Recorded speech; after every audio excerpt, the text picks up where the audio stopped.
Previous video में आपने देखा किस प्रकार से मैंने परचेज बिल को एंट्री करा था। अब आपको सेल बिल एंट्री करना है। तो सेल बिल एंट्री करने के लिए क्या करते हैं, अकाउंटिंग वाउचर में ही जाते हैं। आपको कहीं नहीं जाना है, लेजर बनाने के लिए भी कहीं नहीं जाना है, सिर्फ यहीं से सारा ऑल टू ऑल काम करना है। चलिए ध्यान देंगे कैसे करना है। तो आपको यहाँ से क्या करना है, सबसे पहले यहाँ से पार्टी का नाम लेना है जिसको आप सेल करना चाहते हो। तो रामा इंटरप्राइजेज मेरा जो है आउट ऑफ स्टेट का। अगर आप दूसरा नाम से बनाना चाहते हैं, मैं यहाँ बना कर दिखा देता हूँ। राजू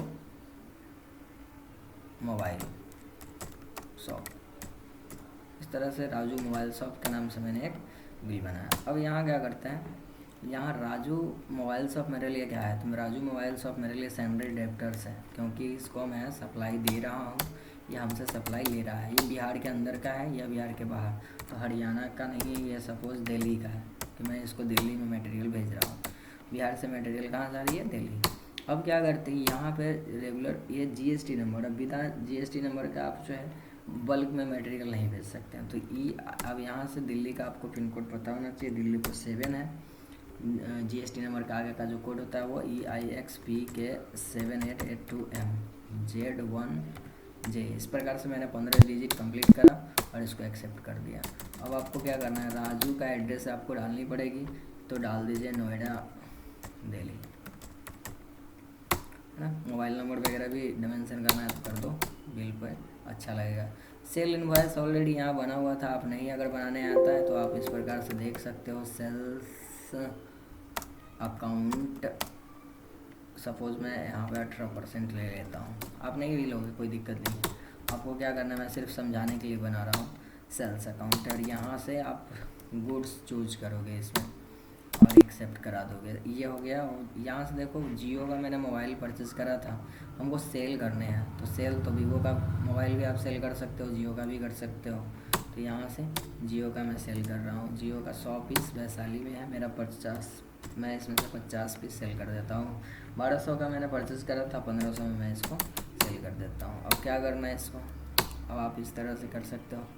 यहाँ पे आप जीएसटी तो देखो, यहाँ पर IGST जैसे लगाते 13,050 रुपये आ जाता है, जबकि CGST लगाने से नहीं आता है, ना CGST लगाने से आता है ना SGST। तो आप यहाँ पे क्या लगाया, IGST 18% एक्सेप्ट करा दीजिए, और इसको एक्सेप्ट कराने के बाद इसको एक्सेप्ट इंटर मारते मारते कंप्लीट कराइए। जैसे ही आप इसको आते हैं तो यहाँ से आपको जो है बिल प्रिंट करने का ऑप्शन मिल जाता है। देखेंगे जूम कर दिया ALT Z से, इस प्रकार से आपका बिल बन के रेडी है 88,500 रुपया।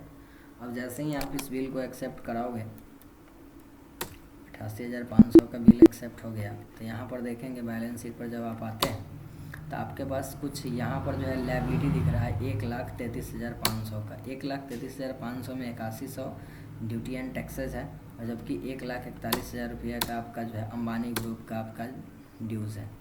तो आप इसको पेमेंट भी करा सकते हो। दूसरा है, एक बैलेंस शीट अगर ओपन करते हो तो आपको दूसरे साइड भी दिखते हैं कि आपका करेंट एसेट्स कितना का है। सैंडरी आपका जो है क्लोजिंग स्टॉक 60,000 का बचा हुआ और 88,500 का आपका राजू मोबाइल के यहाँ बचा हुआ है। तो आप रिसीव कर सकते हो। इस पैसे को रिसीव कैसे करेंगे, तो आप यहाँ से जाओगे और F6 प्रेस करोगे, और इसको अब जिससे रिसीव करना है उसको आप ऊपर में रख लो। सपोज आपको राजू मोबाइल से लेना है, तो राजू मोबाइल अगेंस्ट बिल 88,500 का था, और यहाँ के क्या चीज़ के माध्यम से ले रहे हैं, तो कैश में ले रहे हैं, तो ये कैश में कर दीजिए। नरेशन लिखना है तो नरेशन लिख सकते हैं, cash receive from Raju mobile against bill इतना इतना, बस एक्सेप्ट करा दी। अब आप देखेंगे कि आपके पास जो यहाँ पर बैलेंस है, यहाँ पर जो बैलेंस है वो करेंट बैलेंस दिख रहा है, बट स्टॉक में यहाँ पर कैश में आ गया जो पैसा था वो। आप सेल कर सकते हो, और भी बिहार के अंदर भी सेल करके आपको दिखा देते हैं एफेक्ट से। बिहार के अंदर सेल करेंगे तो क्या लगेगा, तो कैश में बिहार के अंदर सेल करते हैं। सपोज़ कैश में आपके पास पार्टी आया, राम मोहन सोहन कोई भी आ सकता है, तो आप क्या मटेरियल उसको नहीं दोगे, जरूरी नहीं है कि हमेशा अकाउंट में ही पैसा ले, कैश में भी। और बिना रजिस्टर्ड है तो उसको भी बेचेंगे हम, क्यों नहीं बेचेंगे भाई। सेल दोनों में से कोई एक ले लो। सेल्स अकाउंट मैंने ले लिया। अब यहाँ से आपके पास जो मटेरियल स्टॉक पड़ा है उसको निकाल देते हैं वैसली, और यहाँ से 50 पीस, रेट ऑलरेडी डिफाइन हो गया। अब यहाँ से आप क्या कर सकते हो, तो IGST सपोज लगा के देखते हैं, लगा क्या नहीं, SGST लगाते हैं, लग गया। उसके बाद CGST लगा के देखें, लग गया। यानी कि आप इस प्रकार से 88,500 का सामान फिर क्या करा, सेल में बेच दिया, कैश में होगी। चलिए सेल वाउचर, अब इसको एक्सेप्ट करा दिए। बिल प्रिंट कर सकते हैं यहाँ से, अल्ट जेड करके देखिए राम कुमार, स्टेट कोड वगैरह जो भी है मेंशन हो गया। अब यहाँ पर देखेंगे उसका टैक्स कितना परसेंट क्या क्या लगा है, क्लासिफिकेशन ऑलरेडी इसका कंप्लीट हो चुका है। चलिए तो ये आपको ध्यान देना है। उसके बाद क्या करना है, ये तो बिल मैंने एक्सेप्ट करा दिया। डिस्प्ले ये देखेंगे राजू मोबाइल, अब आपने 2 बिल बनाया है दोनों सेल का। अब यहाँ से क्या करते हैं, यहाँ से आप जो है डिस्प्ले में आते हैं, डे बुक देखते हैं, सॉरी यहाँ से बैलेंस शीट देखते हैं। यहाँ से बैलेंस शीट पर गए, अब आप देखेंगे कि यहाँ पर आपके पास जो करेंट एसेट है कैश इन हैंड 1,77,000 और ड्यूज आपका है 1,47,000। किसका, तो 1 लाख कुछ रुपया जो है आपका जो है इसका है। तो आप कैसे करोगे, तो इसको सिंपल कुछ करना नहीं है आपको, 1,47,000 रुपया आप पेमेंट कर दो।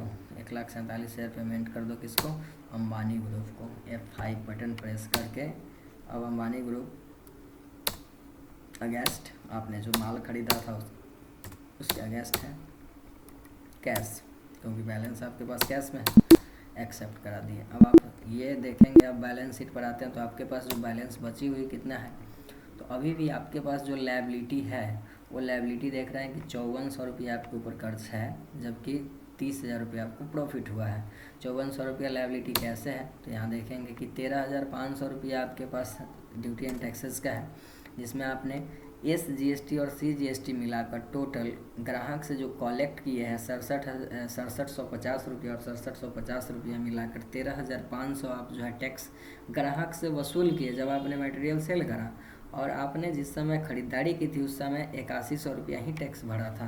तो आपको जो बचा हुआ राशि जो है वो टैक्स सरकार को पेमेंट कर देना है। जब आप पेमेंट कर दोगे तो उसका भी आप एंट्री कर दोगे। कब करोगे, तो टैक्स पेमेंट करने के बाद F5 में भी कर सकते हो या फिर जनरल वाउचर में भी इसका एंट्री कर सकते हो। चलिए F5 में इसका एंट्री कैसे करना है, तो आप एक GST के नाम से लेजर बना लो। GST के नाम से क्या करेंगे, एक लेजर बनाएंगे GST। चलिए किधर रख दें GST, और GST का अंडर इसमें क्या डालेंगे, तो GST पेमेंट कर रहे हैं तो आपके लिए एक प्रकार से ये जो क्या हो जाता है, एक्सपेंस का पास्ट बन जाता है। तो इनडायरेक्ट एक्सपेंस रख लीजिए इसका अंडर, ताकि आपको हिसाब मिलते रहे। बाद बाकी आपको कुछ नहीं करना है। कितना, तो 5400 रुपया पेमेंट कर दीजिए। और कहाँ से, तो कैश से, सॉरी सेटलमेंट करना है ना, तो आप F7 ही ले लो, ज़्यादा बेटर रहेगा।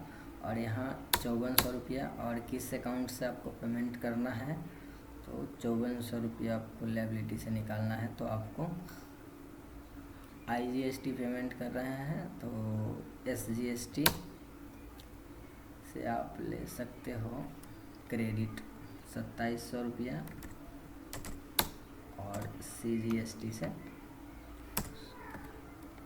CGST और SGST दोनों से एक्सेप्ट करा दीजिए। अब आप यहाँ आएंगे बैलेंस शीट पर देखेंगे, सॉरी लायबिलिटी आपका बढ़ चुका है, मिस्टेक है,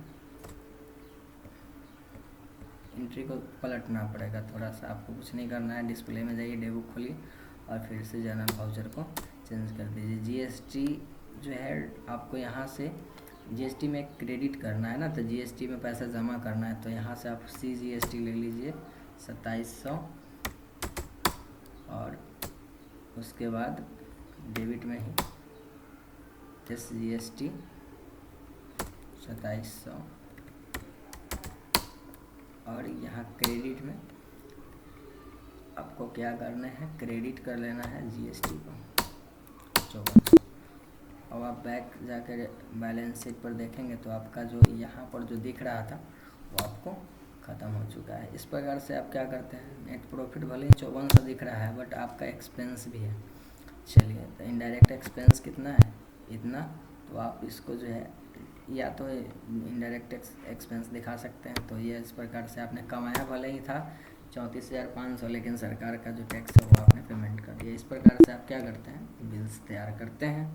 दोस्तों आपको आज का वीडियो हमारा कैसा लगा कमेंट करके ज़रूर बताइएगा, ताकि हम आगे भी इस प्रकार का आपका वीडियो देते रहें। धन्यवाद।